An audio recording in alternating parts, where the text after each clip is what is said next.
Ladies and gentlemen, sometimes you just hit it right when it comes to booking. Nick is there begging for the National Guard, begging for the American military.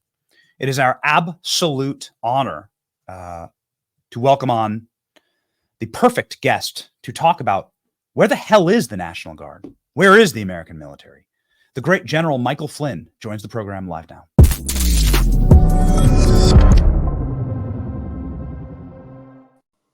General, thank you so much for making the time for us today. Big questions that we have that can only be answered by someone with your pedigree. Yeah. Where is the American military as Americans are suffering and dying?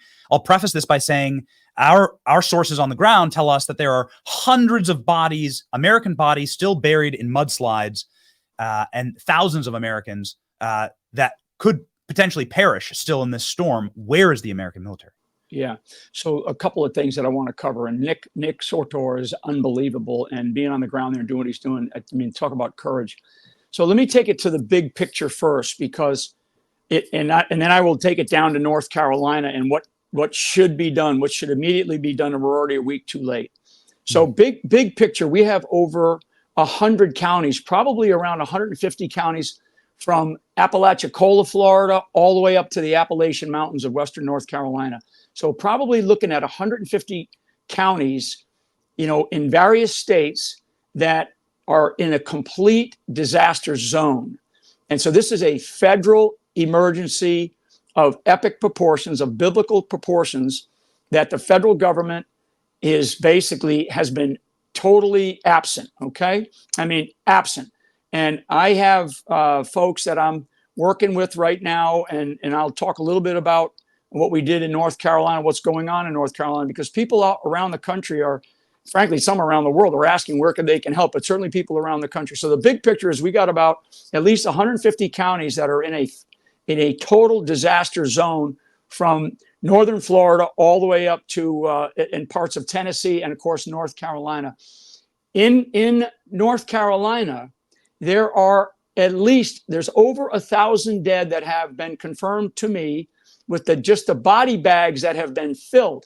There are insufficient numbers of body bags, so there are dead bodies lying aside, and this is mainly up in North Carolina, that is already pushing over 1,000. My guess is that by the time we look at all of what has happened, we're going to be probably somewhere around 2,000 or north of 2,000 dead people. There are still people caught up in the hills of North Carolina and eastern Tennessee that their towns were completely wiped out. They're totally isolated. Homes are gone. And one of the things I want people to understand is that one of the things that you consider for humanitarian disaster recovery and relief operations, one of the first things you look at is the terrain and the weather conditions that are impending, right? So at nighttime right now up in the mountains of North Carolina, I'm very familiar with this area. I've trained up in there. I've been up in there many times in my experiences in the military, especially at Fort Bragg, North Carolina. I won't call it the other name, but Fort Bragg, North Carolina, which I will talk to in a second here with the potential deployment of other resources that the government has. So the weather conditions right now are wet. They are, because it's misty at nighttime, it rains at night. We're looking at weather temperatures that are in the low 30s. And in another week or two, certainly by the end of this month, we're going to start to see freezing conditions, possibly even an early snow in the mountains of North Carolina, where these people are still walking around with nothing. So because I want to talk about what types of resources need to be brought to bear and the things that I know that are being done. So the big picture is we're going to probably be north of 2,000 dead. We have at least 150 counties, maybe 200 counties, from northern Florida all the way up into western North Carolina that are in this disaster zone. The federal government has done nothing. One other strategic component here, Benny, and for your audience, when they talk about FEMA's out of money or the federal government's out of money, first of all, it's our money. So never forget that, folks. Secondly, our government has disaster recovery response funds, and Congress, and now I'm talking directly to Speaker Johnson, right? Congress can reallocate funds. So funds that are being allocated overseas to some other crazy endeavor that we don't need to be part of, they can reallocate funds with one simple vote. And actually, it's the Speaker of the House that can do that. So I don't want people to go, well, FEMA's out of money, the government's out. No, first of all, it's our money. And the Speaker of the House has the authority to be able to reallocate from one line item to another line item, especially for disaster recovery in the United States of America. And the President of the United States can do it with a stroke. It doesn't even take a pen. It could just be direct these funds to go to that effort immediately. The second thing is the President of the United States has the full authority to call out and federalize the National Guard, okay? And we probably are looking at a division's worth of capabilities that we need. So an Army division's worth of capabilities. So that's roughly somewhere between 15 and 20,000 personnel from that we can get from the National Guard right now, with all of the logistics, all of the communications, all of the tonnage, all of the what they call mobile kitchen trailers. I mean, for food. I mean, we can do water purification. The little numbers that have been sent, I think it's 1,000 from the Fort Bragg area, and there's like another 500. This is just in North Carolina. We need a full mobilization right now, and I'm serious about this. If you sprinkled fairy dust on me today and put me in charge, we would have an entire active duty division, because the active duty division, more than the National Guard has to come in. They got to go through all kinds of processes. They don't respond as quickly. So the 82nd Airborne Division, which is a 3-hour drive from the Western Hills of North Carolina, not like, a day or two to get there. They have capabilities that can be there literally in 2 hours, 4 hours, 24 hours. And I'm talking about large packages of the full complement of everything that Nick was just talking about. I have representatives on the ground doing a couple of things. One, they're collecting the intel right now. They're getting an assessment of the area. And these are the guys that are telling me how many body bags they're out of, how many body bags they need. There's still areas that they have not gotten into. I mean, some of the stories that I was told in the last couple of days, these were fixed, and I'll tell you how they were fixed. So we had North Carolina Forestry Service helicopters at Hickory Airfield in North Carolina that were sitting idle for 5 days. And the pilots, who know that part of the country like the back of their hands, were so frustrated because they were directed basically, don't do anything. Okay. They would call up and go, hey, these guys are looking for help here, and we can help them. We know this area very well, because flying in the mountains with a helicopter is far more difficult than flying, along a beach, right? Because you're up at a higher altitude. So there's a lot of dynamics and technical issues here that people have to be aware of. So these guys were sitting idle. One phone call, and it was to the Lieutenant Governor, Mark Robinson, and I'm going to give him a lot of cred right now, because in that phone call, he told me that nobody was answering their phones from the governor's office of North Carolina. Nobody was answering their phones from his calls to the Department of Homeland Security, or he was calling up into the White House. So Mark took it on his own, went to the airfield yesterday afternoon and directed under his authority. And I don't know what that means. I don't know if he has that versus the governor, but he told those helicopters, and they said, thank you very much. And they put those helicopters into service. They were sitting there, Benny, for 5 days. So there's so many stories of incompetence and ineptitude and intentionality. FEMA has a small element on the ground, and people that are going up to it, there's no signs. So it's not like, hey, FEMA's here. We're here to help. We got supplies coming in. We got relief efforts going on. They were told, basically don't address anybody that comes up. If they come up, just tell them you're sitting tight and you're waiting on resources. This was this morning. This is this morning, a FEMA operation that's a little bit further away from Hickory, up in the greater Asheville area. So that's kind of some of the tactical picture. But we have the ability immediately, and I mean immediately, with the phone call by the President of the United States directing the National Command Authority, and that means the Department of Defense, the Secretary of Defense, the Department of Homeland Security, FEMA, and some of these other federal institutions to mobilize, and they should put it under the command and control of a military unit, because this is a military recovery and disaster relief operation. I've been part of many of these. This is a very simple operation, actually, in the military, because these are Americans, right? Our soldiers, and I have too many stories in the last couple of days of soldiers at Fort Bragg, North Carolina, taking leave because many of them live up there, or other guys know people up there. So they're taking their own leave to get out there and help out for a couple of days to just do some immediate operations, because they can't take that much leave, right? A couple of days, 7 days. And so units are letting them go. So low-level soldiers or our rank and file understand the urgency. They're watching this unravel, and they're looking at our government go and say and do nothing. I mean, nothing. This is so outrageous. We have, I mean, and what Nick was talking about, and you guys kind of touched on it in the end, you kind of say to yourself, why? And so, what are they doing, right? And you have to say to yourself, $750, that's ridiculous. I mean, everybody knows. Everybody looks at this and goes, what the hell is going on? And what's going on is, and I said this very publicly this morning on my X post, I want people to understand, when they say build back better, they need to destroy the entire system in order to build it back better in their image. And I mean that intentionally. I mean that precisely. These people are intent on destroying this country. So there are also stories. This just makes me sick. And good reporting from good people on the ground that I know of the looting and a lot of gunshot fire, a lot of gun fights up there to get rid of looters by some of the locals and by some of the recovery assets. There are also children that they're finding with ropes on their arms and their legs where they were tied to trees by their parents, and their parents are now dead. And the kids were able to get recovered. There are reports of illegals up in that area, and there's a group of illegals that they had, basically grabbed up about 3 or 4 days ago.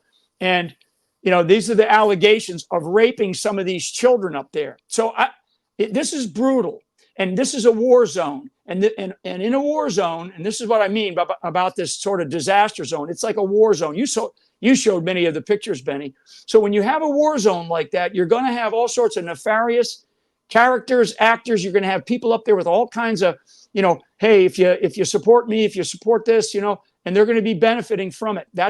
We got to be very, very careful about who we're supporting, where your money's going, and the type of people that are up in this area, because you're going to have, it's such a gigantic area of operations. The only way right now for a legitimate, well done, well executed recovery operation to take place is if the United States government commits at least a brigade-sized task force, which is about 7,000 to 8,000, men and women, soldiers with all of the requisite capabilities to get in there now. This is even outside the scope of the National Guard. It's such a big, big problem. And that doesn't mean that doesn't take any away from the National Guard leadership. They can get a general up there who's got some guts and is ready to make some decisions. But the scale and scope of this problem, like I said, we're talking about so many counties in North Carolina, but we're looking at a much, much bigger problem. And so the larger the problem, the bigger the resources that you're going to require. And those resources, because we're talking about interstate problems here, it has to come from the federal government. And for the federal government to say we're out of money is total bullshit. It's total bullshit. Excuse my Irish, Benny, to your audience. There are funds that are available. The President of the United States can redirect them. Speaker Johnson needs to stand up right now. And also he's got the authority to move monies from one account to another in order to support this operation. And then our Congress, our House, they should be so public right now in the public domain, demanding that the President of the United States help these people. Benny, we're going to have over 2,000 Americans dead from a hurricane that was never expected to go up into the western hills of North Carolina. And I said, the people that have died and will be recovered, bodies from northern Florida all the way up to the hills of western or eastern Tennessee and western North Carolina. Benny, there are entire segments of I-40, and I've seen the videos and the pictures. I-40, which is a major federal highway that cuts right through, the entire mountainside came down, right? So there's an entire section. They're talking about well over a year to repair that. I mean, this is something that is so big. Kamala can take her $750 and put it where the sun doesn't shine, because right now of a much more massive relief effort. And frankly, I hate to say this because it's like, it sounds like I'm crazy, but abutting this up to the most consequential election in our history that we are about to experience, it just smells bad. It tastes bad. It's the old thing. If it looks like a duck and quacks like a duck, it's a duck, right? And we got a problem right now, Benny. And this government is intentionally, doing nothing. They're doing nothing. So don't let anybody say that there's no money, and don't let anybody say that there's no resources. There are both, and they can be there in a moment's notice. We're already 8 days too late. And for the 82nd Airborne Division and 18th Airborne Corps at Fort Bragg, North Carolina, I guess now called Fort Liberty, for those resources to sit there, what? Are they waiting to go to the Ukraine? Are they waiting to go to the Middle East? Bullshit. We have got to get these resources, because that division, I can tell you, I've spent almost half of my career at that, in fact, more than half of my career at that base, wow. in the world of special operations, in the world of really high-end capabilities.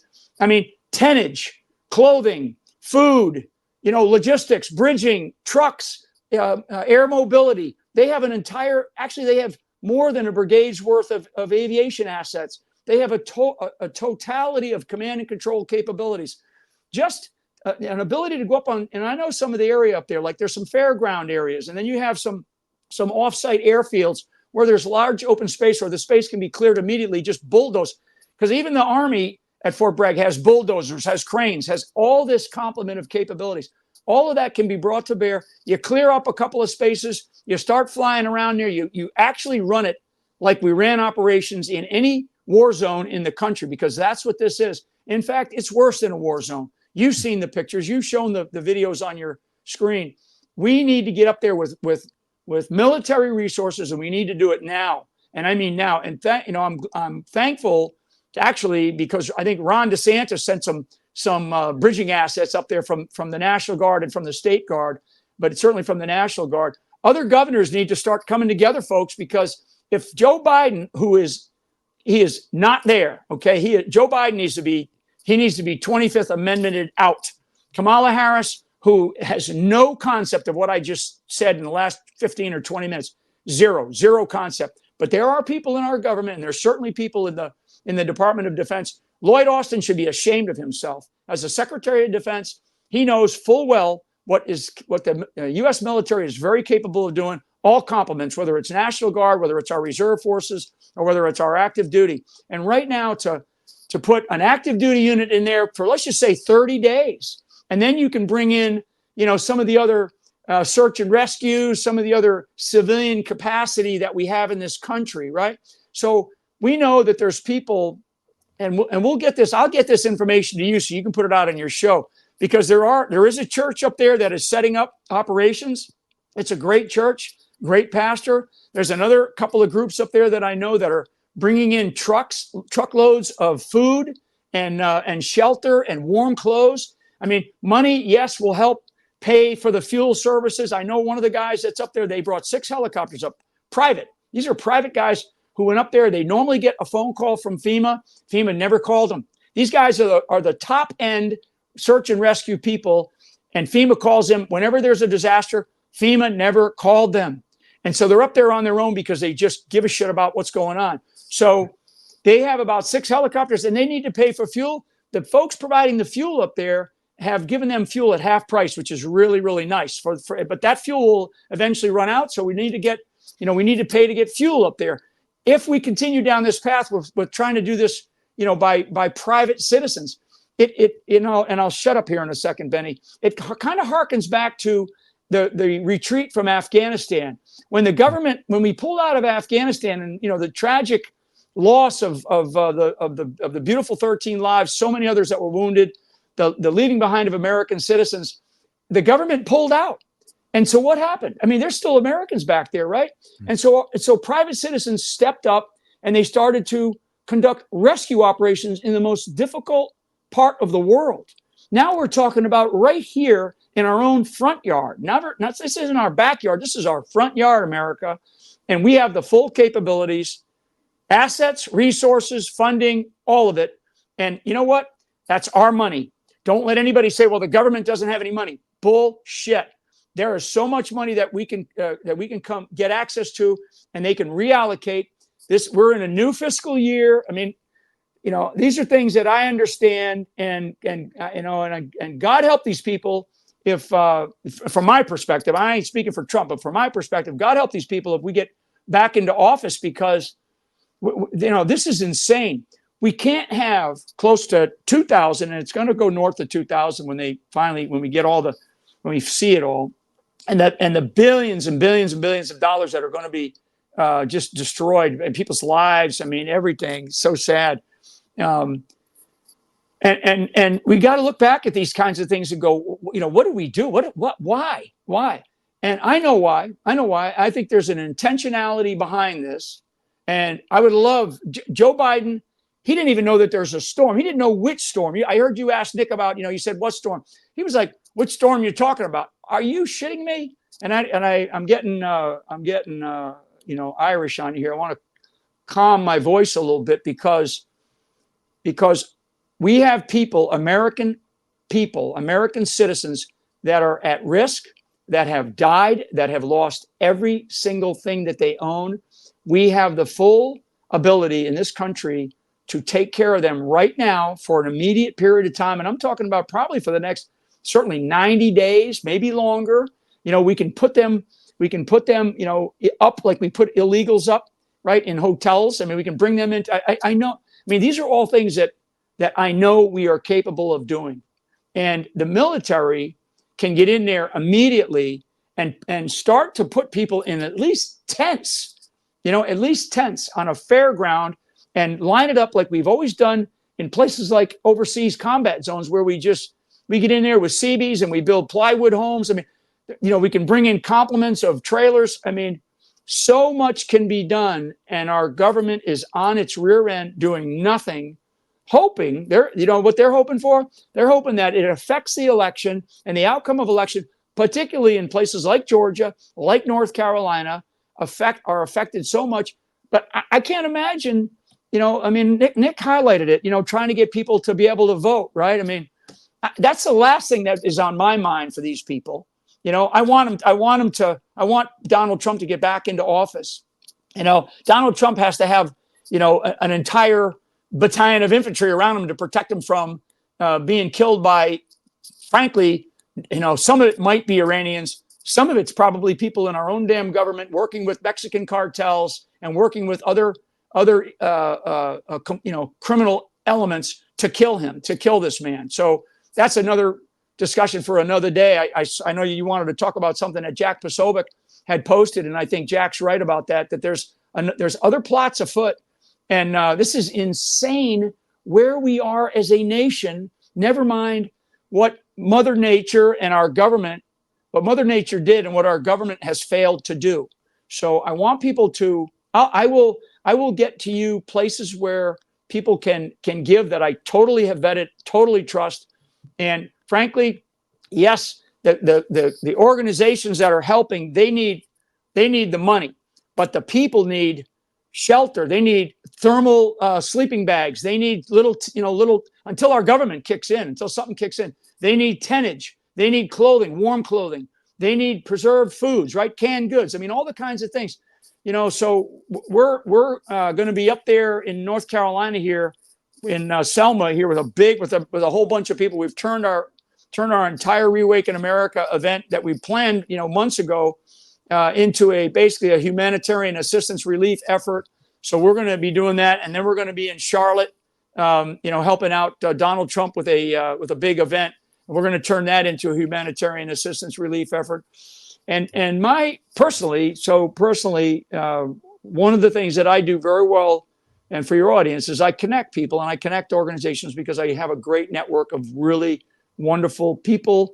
They're mostly former military, and these are hardworking, patriots, and they love, they know what a crisis, they know how to handle a crisis. So we're connecting different groups that I knew that were doing individual things. We have to be far more coordinated. So anytime that you see somebody, because you'll be talking to different organizations, Benny, the main thing that we need to do is we need to connect those guys. So I'm probably on the phone this morning have connected about 4 or 5 different organizations, people that didn't generally know each other, but they're all focused on the same, focal point.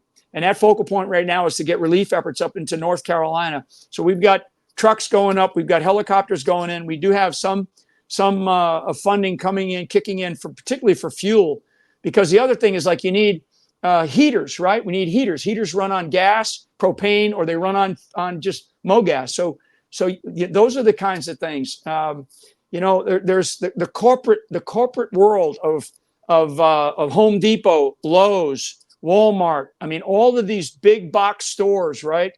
I mean, if you're listening to this show, please, please, please kick in. Help those folks that are sitting on an airfield right now running. I mean, as of yesterday, a private organization was running air operations for the entire area because the government wasn't there. Okay, the government wasn't there. And I will put a plug in for Mark Robinson again, because I don't know if he listens to this show, but Mark, on one phone call, up at the Capitol in North Carolina, he immediately that afternoon was at the Hickory Airfield, and he got those forestry helicopters mobilized, and they're now flying rescue missions alongside this private organization, and which is nuts. We should have an entire division, an infantry division, mobilized for this effort, whether it comes out of the Guard or whether it comes out of a place like Fort Bragg, North Carolina. That's what we need right now, and they can set up everything, and that can be the focal point without any of the BS. You tell a 2-star general who's in charge of it, you say, you have the con, you make the decisions, get stuff done, make it happen, rescue people, help people. If you need more stuff, you come back and you ask me, and I'll bring to bear more stuff if you need it. But right now, we got to get those kinds of resources and capabilities out there. So, I mean, I've gone on and on. I'm just, your audience, you can hear it in my voice, folks. We have got to take this country back, because if we don't take this country back, what we're seeing right now in the responsiveness of our government, we're going to see it in spades. And I mean, if there was ever a time for them to shine, now's the time to shine. And these people have dark souls, and that's what we're seeing. So I'll shut up. Thank you, Benny. This is exactly why you bring the general on your show, to get the orders from a military mastermind and from somebody who truly understands these systems. Now, General, I can't help but look through some of the archives of what happened in Katrina, what happened with Hurricane Sandy when it struck New York, and when these hurricanes hit dark blue cities and large Democrat voting pockets. Let's say this hurricane had hit Philadelphia or Pittsburgh this election. Yeah. I can't help but wonder if the National Guard, the full fleet of the American military, would have been immediately dispatched along with every conceivable federal printing press to print unlimited money to help these people out. You can go back and see the 82nd Airborne deployed to Katrina. Exactly. You can go back and see the military deployed to New Jersey and New York when dark blue cities were hit by hurricanes. Yep. And so you have to step back and say, you know what? It sure as hell looks like this is some sort of political vengeance, political cleansing of Trump counties in swing states. That's what it looks like prima facie. Yeah. So you're right. I mean, Katrina, we deployed Katrina, which happened down in New Orleans, and then and I just lost the name of the hurricane that hit Homestead Air Force Base in Florida, which was one of the worst disasters. It was a hurricane that hit the 82nd Airborne was actually deployed down to Florida to do disaster and recovery and relief operations in Florida. And I'm not a big fan of Rumsfeld, and I said this the other day in a post that I put out because I wanted people to understand exactly what you're asking. Rumsfeld, after Katrina, there was 75,000 soldiers that were deployed to New Orleans, right? Wow. 75,000 immediately. He said, well, and this is a quote from a guy that was in the room with him that said, we'll worry about the paperwork later, get them deployed immediately. 75,000 were deployed, like literally in a period of about 4 days, to get them down there, right? And so, and believe me, I'm no fan of Rumsfeld, but when stuff needs to happen in this country, if we have leaders who care, you know, and are willing to do the right thing, then we'll have responses like that where, like I just said, the hurricane that hit Florida, I think it was back in the early 90s, if I remember, 92, and forgive me for the name, but that they deployed the 82nd Airborne Division down there. They ended up sending about a battalion task force, which is about a complement of about 1,000 to 1,500, in addition to the National Guard that was deployed by Florida at the time. So I think the numbers that we're seeing right now of National Guard that are there, and I think they said 1,000 were deploying out of Fort Bragg, Fort Liberty, to go up into the hills of North Carolina. That's nothing. It's nothing compared to the scale and scope of what we're seeing. And we're already, like I said, we're 8 days too late. So I can't imagine what goes through the mind of somebody. I mean, I'm not an evil person, so I don't know what goes through the mind of an evil person. So I just leave it at that. So if President Trump comes back to office, and I know we're tight on time here, General. If President Trump gets back to, I want to give people hope, because it's been a dark show. I want to give people hope and show the difference between America Last, which is what you were seeing at play here, and America First. And if Trump comes back into office, you have a position. You said wave a magic wand, but we can wave a magic wand. We can just elect the man back into office. Yeah. How do disasters like this get treated differently? Because there will be further disasters. I mean, this is just a fact of life. Right. What does America First policies look like in the future? Yeah, I want people in your audience. Yeah, I want your audience to think of their own home, right? Your own home. America is our home, and we must take care of our home first. If we're strong, if we are viable, if we feel like if you feel safe in your home, you feel protected in your home, you feel like in your community that your home is in, if somebody is going to respond in time of need, in an emergency, you dial 911 when you're at your home, and hopefully the cops are able to show up. Hopefully they haven't been, given DEI training. And so that's what I want Americans to feel like. In our home, we are safe, secure, protected. We have people that are thinking about us, because they can't do anything without us. I mean, we always say the government's money. No, that's our money. Everything that happens in this country belongs to us. So this is our home. That's what America First means. It means that we are going to protect our home. We're going to do everything that we can to make sure that whether it's a disaster, or whether it's the fentanyl drug problem, whether it's the illegals that we've got in this country, or whether it's a threat from overseas against our home, right? You got criminals that break into your house sometimes. We don't want that to happen. So we need to protect our country. That's what America First is about, just like it's our own damn home, because folks, it is, and we're paying for it. And then we can start to worry, because we can juggle, we have enough smart people to juggle multiple balls, so we can, worry about what's happening in Eastern Europe. We can worry about what's happening in the Middle East, and we can look at our foreign policy, which is a disaster right now, and start to, rein that in a little bit, like catching a fish, right? We got to rein some of this madness back in.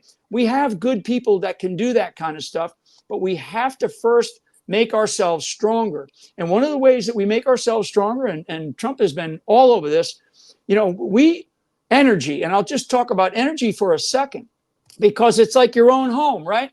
If there's a disaster, I mean, you buy a couple of extra cans of propane tanks so you can, make yourself a cup of coffee during or some food or whatever, or you buy something to take care of your home.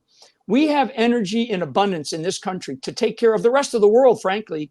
I mean, we have so much energy in this country, and what that energy resource does, and I ain't just talking about fossil fuels or petro or nuclear, talk about all forms of energy. We have that right now. And if we put that into high gear, which was one of Trump's major issues, we can turn this country, we can turn the lights back on in America and be that shiny city on the hill that we know we can still be, but we got to have the right leaders. We got to have the right focus. And that's one big area that will immediately kick in. And once that kicks in, the second, third, fourth, fifth order effects of opening up the energy resources that this country has, it will start to grow and have an effect on all kinds of other industries for our country. And we need to get back into being a manufacturing stronghold in the United States of, from the United States of America to the rest of the world. We can still do that, but we got to have the right leadership in the White House. And right now, we have no leadership. General, thank you so much for your time. My team is telling me that we are at time that you've got another hit. I know you're a busy guy. Please, everyone, follow General Flynn here. Obviously, you probably already are. 1.7 million followers. Make sure that our movement grows. God bless you, General. We can't wait for you to be back in command. Great. I'll send you some places, Benny, that you can give your folks, some ideas about how to help, because I know your audience is a great audience. Thank you. God bless.